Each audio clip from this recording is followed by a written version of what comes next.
오늘의 말씀은 사도행전 20장 1절부터 12절 말씀입니다. 할렐루야. 오늘 하루도 여러분 삶 가운데 하나님의 은혜와 평강이 함께하길 축복합니다. 바울은 에베소에서 소동이 잠잠해지기를 기다렸다가 다음 사역지로 갑니다. 일제 소요가 그침에 바울은 제자들을 불러 고난 후에 작별하고 떠나 마게도냐로 가니라. 복음의 확장을 위해서 전진하는 일도 중요하지만 어려운 일이 마무리될 때까지 사람들과 함께 있어주는 것도 매우 귀한 사역입니다. 진실한 신앙은 일 중심이 아니라 사람 중심일 때 가능합니다. 교회는 함께 울고 함께 웃는 공동체인 것입니다. 바울은 마게도냐로 건너갔습니다. 마게도냐는 빌립보, 데살로니가 베레아 교회가 있는 지역입니다. 2절 말씀에 보면 바울은 이 지역의 교회들을 돌아보며 말씀으로 권면하고 격려했습니다.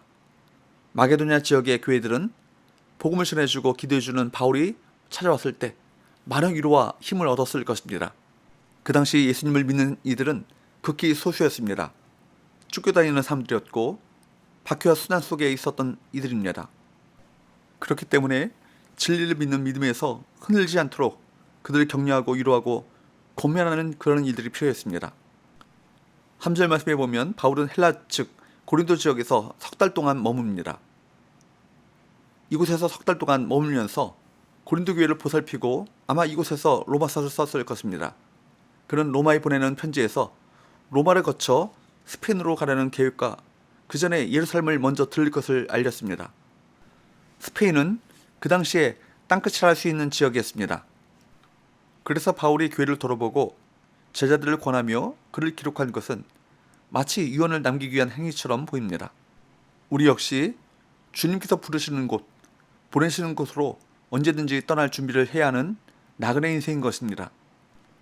바쁜 일상을 살아가지만 그 속에서도 가족과 다른 믿음의 형제들을 살피고 돌아보며 그들을 믿음으로 굳세게 하는 일을 멈추지 마시기 바랍니다. 이것은 사랑하는 지체들을 위해 행할 수 있는 최고의 사역인 것입니다. 사역을 마치고 돌아갈 때는 그곳에서 배에 올라 수레로 바로 가고자 했지만 자신을 해하려는 유대인들의 음모를 알고 다시 마게도냐로 거쳐 돌아가기로 합니다. 가는 길에 여러 명의 동역자가 그와 함께 하는데 그들은 누구입니까? 4절 5절 아시아까지 함께하는 자는 베레아 사람 부르의 아들 소바도와 데살로니가 사람 아리사고와 세군도와 더베 사람 가요와 및 디모데와 아시아 사람 두기고와 드로비보라. 그들은 먼저 가서 드로아에서 우리를 기다리더라. 이들은 각 지역 교회를 대표하는 사람들로 보입니다. 이들은 예루살렘 교회를 돕기 위해 이방 교회들이 헌금한 돈을 안전하고 투명하게 전달하기 위해 바울과 함께 했습니다. 주님의 일을 하는 사람은 그 진심을 의심받지 않도록 항상 신중하게 행동하고 조심히 말해야 합니다. 6절 우리는 무교절 후에 빌립보에서 배로 떠나 닷새 만에 드로아에 있는 그들에게 가서 이래를 머무니라. 바울은 예루살렘으로 돌아가는 길에 항구 도시 드로아에서 일주일간 머물면서 성도들과 교제하고 그들에게 말씀을 가르쳤습니다. 바울은 이튿날 떠나야 했던 그 시점에도 밤늦게까지 말씀을 강론했습니다. 7절 그 주간의 첫날에 우리가 떡을 때려 하여 모였더니 바울이 이튿날 떠나고자 하여 그들에게 강론할세 말을 밤중까지 계속하매 바울은 바쁜 일정 중에도 말씀을 가르칠 기회가 생기면 열정을 다해 가르쳤습니다. 밤이 늦도록 힘써 말씀을 전하는 바울을 통해 믿음과 신앙의 진심인 자의 그 열정을 볼 수 있습니다.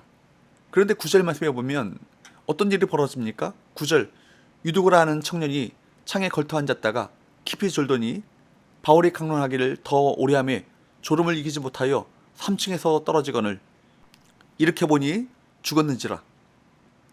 유두고라 하는 청년이 창에 걸터 앉아 바울의 강론을 듣다가 깊이 잠들어 그만 떨어지고 말았습니다. 말씀을 전하는 현장에서 벌어진 갑작스러운 불행에 사람들은 큰 혼란에 빠졌죠. 아마도 그들 중에는 너무 길게 강론을 이어간 바울을 탓하는 사람도 있었을 것입니다. 하지만 사도 바울은 수군거리는 사람들을 도리어 안심시켰습니다. 10절 바울이 내려가서 그 위에 엎드려 그 몸을 안고 말하되 떠들지 말라 생명이 그에게 있다 하고 바울은 유두고가 살아있다고 말하면서 그 청년을 부둥켜 안았습니다. 그리고 기도했습니다.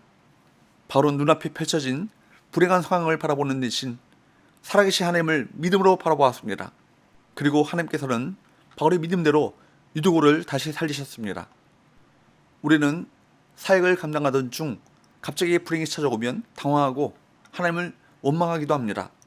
이처럼 나약한 우리에게 바울은 그 순간에도 하나님을 신뢰하고 기도할 것을 가르쳐주고 있습니다. 바울의 믿음으로 인해 불행한 사건은 오히려 하나님을 경험하는 은혜의 통로가 되었습니다. 그러므로 우리에게 위기가 찾아올지라도 전능하신 하나님이 함께 하심을 잊지 마시기 바랍니다. 하나님은 우리에게 일하는 모든 일을 알고 계시며 우리가 기도할 때 불행을 놀라운 하나님의 역사로 바꾸어 주실 것입니다.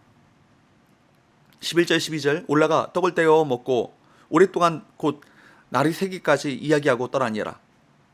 사람들이 살아난 청년을 데리고 가서 적지 않게 위로를 받았더라. 유두고의 일이 일단락된 후 바울은 다시 말씀을 강론하던 자리로 돌아갔습니다. 그는 성찬식에 참여했고 그곳에 모인 사람들과 계속 말씀을 나누고 교제하며 날이 밝도록 함께했습니다. 아마도 유두고가 살아난 기적으로 성도들의 마음은 감사와 찬양으로 더욱 뜨거워지고 바울은 그런 성도들에게 더욱 힘있게 말씀을 나눴을 것입니다. 바울은 불행한 일이 닥쳤을 때나 사람들이 흥분하여 들떠있을 때나 변함없이 자신이 해야 할 일, 말씀을 전하고 가르치는 그 사역을 놓지 않았습니다.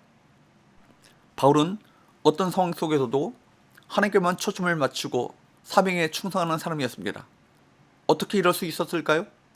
그에게 주님의 말씀이 있었기 때문입니다. 주님은 바울을 떠나지 않으시고 사명을 완성하기까지 지켜주실 것을 약속하셨습니다. 바울은 이 약속을 온전히 신뢰했기 때문에 사역에 충성을 다할 수 있었습니다. 바울의 전도 여행은 위기의 연속이었습니다. 하나님은 그때마다 놀라운 방법으로 그를 도우셨습니다. 바울은 그 도우심 가운데 최선을 다해 사역했습니다. 큰 위기를 넘긴 교회 곁을 지키고 여러 교회를 방문해 주님의 마음으로 격려했습니다. 신중하게 주의 일을 감당했고 말씀 증거와 위로의 통로로 쓰임받았습니다. 주님은 사역에 진심으로 임하는 그런 자를 귀하게 사용하십니다. 기도합시다. 하나님 아버지, 사명을 따라 사는 삶에도 고난이 있고 막힘이 있고 방해가 있고 소동이 있음을 보게 됩니다. 그때마다 그 상황보다 더 크신 하나님의 간섭하심과 일하심을 신뢰하게 하시고 도리어 하나님의 위로를 전하는 삶을 살아가게 하여 주옵소서. 예수의 거룩하신 이름으로 기도하옵나이다. 아멘.